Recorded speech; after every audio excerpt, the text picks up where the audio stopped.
Bonjour à tous, bienvenue sur ce nouveau tuto concernant Bubble Plan. Aujourd'hui, je vous emmène sur un tout autre univers puisqu'on va aller découvrir un tableau de bord, chose n'est pas coutume, et un tableau de bord qui n'est destiné que à la version Enterprise. C'est ce qu'on appelle la revue de projet. Alors, je suis sur un espace vide, c'est normal puisqu'on va aller voir un tableau de bord spécifique. Et donc, ce tableau de bord existait déjà, il s'appelait avant le plan de veille, il a été complètement refondu par nos équipes il y a peu, donc je vous en présente finalement la mise à jour.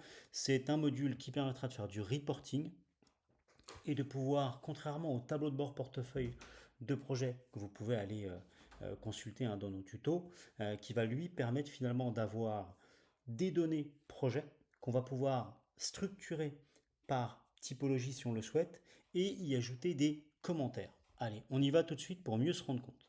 Je vais donc dans Revue de projet, si je suis en version Enterprise, et je me retrouve ici dans un espace où je vais pouvoir avoir différents blocs. Tout ça va se nourrir progressivement. Je peux bien entendu replier des données. Voilà.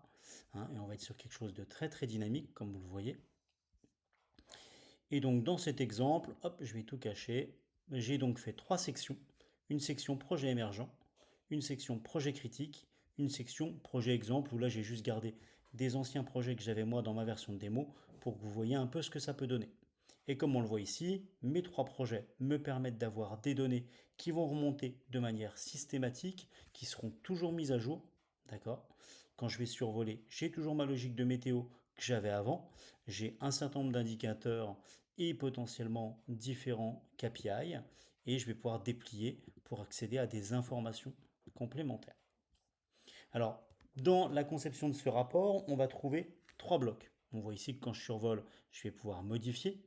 Je peux rajouter un bloc ou je peux également glisser, déposer mon élément pour structurer mon rapport. J'ai déjà prédisposé des projets, mais on va voir comment on va pouvoir rajouter des blocs. Imaginons que je vais y rajouter un commentaire, notamment par rapport à la refonte du site web. Je vais faire le petit plus et j'ai trois modules possibles. Un module titre, un module descriptif et un module projet. Moi, ce qui m'intéresse là tout de suite, comme je vous l'ai dit, c'est le module description puisque je veux faire un commentaire. Je peux donc laisser un commentaire grâce à l'éditeur de texte. Mon commentaire mensuel pour expliquer comment se passe le projet, parce que les indicateurs ne se suffisent pas à eux-mêmes souvent. Voilà. Et je l'enregistre. D'accord? Si je voulais rajouter une section, je vais rajouter tout simplement une section. Je peux rajouter une introduction à mon rapport. Voilà. Que je vais ensuite mettre tout en haut. Et si je voulais rajouter un bloc pour rajouter des projets, c'est très simple. Je vais venir rajouter un titre. Voilà. Je vais ensuite le placer en haut puisque là il est nouveau. Et je vais venir dedans rajouter un projet. Donc je viens chercher un projet. Quand je cherche un projet, je viens d'abord chercher son nom. Voilà. Et ensuite l'outil va me proposer différentes petites options, on va en rajouter progressivement, mais différentes petites options qui me permettent d'afficher ce que je veux de la fiche projet ou du suivi d'avancement lié au projet. C'est ce qui fait que ça remonte en dessous derrière la météo, ça va remonter potentiellement des indicateurs de performance ou encore différents KPI sur le budget ou sur l'état du projet. D'accord? Ces données-là reviennent du fait que je vais venir cocher ici. Donc bien entendu, l'activité du projet, le point de suivi. Le point de suivi, c'est notre point météo. L'activité, on l'a ici. Et la description, si j'en ai besoin. Là, je vais garder que ces deux-là. Voilà. Et je referme. Donc, j'ai pas de météo sur ce projet-là, mais ça ne m'empêche pas d'accéder à la météo. Et pour le coup, j'ai bien l'activité du projet. D'accord? Si j'avais des indicateurs prévisionnels que j'avais rentrés, j'aurais également ces deux indicateurs d'activité. Quand je déplie, j'ai le détail. D'accord? Donc on va rentrer vraiment dans ce que j'ai tout en haut. Et je vais pouvoir venir modifier ces éléments-là. Je peux donc venir décider de rajouter une description, tout simplement. Voilà, alors là, j'en ai pas dedans, donc je n'ai pas choisi le bon projet. C'est pas très grave, on va aller voir en dessous qu'il peut y avoir une description qui va s'afficher. D'accord? La description porte des indicateurs prévisionnels, mais peut porter aussi un texte. Allons dans un grand projet. Bah voilà, j'ai une description complètement claire, un indicateur prévisionnel qu'on retrouve d'habitude dans la fiche projet. Et tout ça donc va être synthétique ici. Autre intérêt que je ne vais pas avoir finalement dans le portefeuille, où j'ai déjà un peu ces données-là, hein, vous le savez, sur la vue indicateur, vous avez donc tous les petits indicateurs et la météo projet.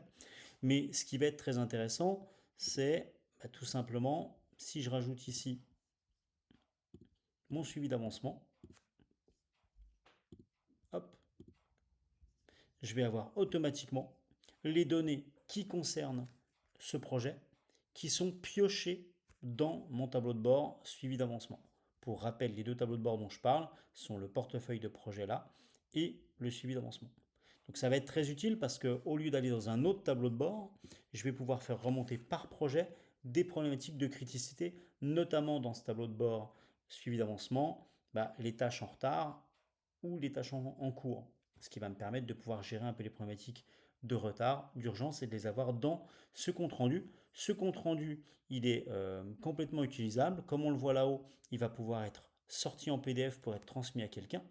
Et si vous donnez l'accès à un collaborateur ou un manager, par exemple, même en consultatif, quand il vient dessus, c'est toujours mis à jour. Donc c'est vraiment très intéressant parce qu'on va pouvoir avoir non seulement les données qu'on avait dans le portefeuille, mais aussi de pouvoir venir enrichir avec notre propre avis, parce que malheureusement la météo projet des fois ne suffit pas. Des fois on a besoin de faire des rapports spécifiques, et donc celui-là, cette revue de projet en version Enterprise, correspondra parfaitement à vos besoins si vous avez besoin d'un rapport éditable et non d'un simple tableau de bord. Voilà, j'espère que vous avez appris plein de choses. Pour rappel, on le trouve juste ici quand vous êtes en version Enterprise et ça va chercher des données de votre fiche projet ou du suivi d'avancement.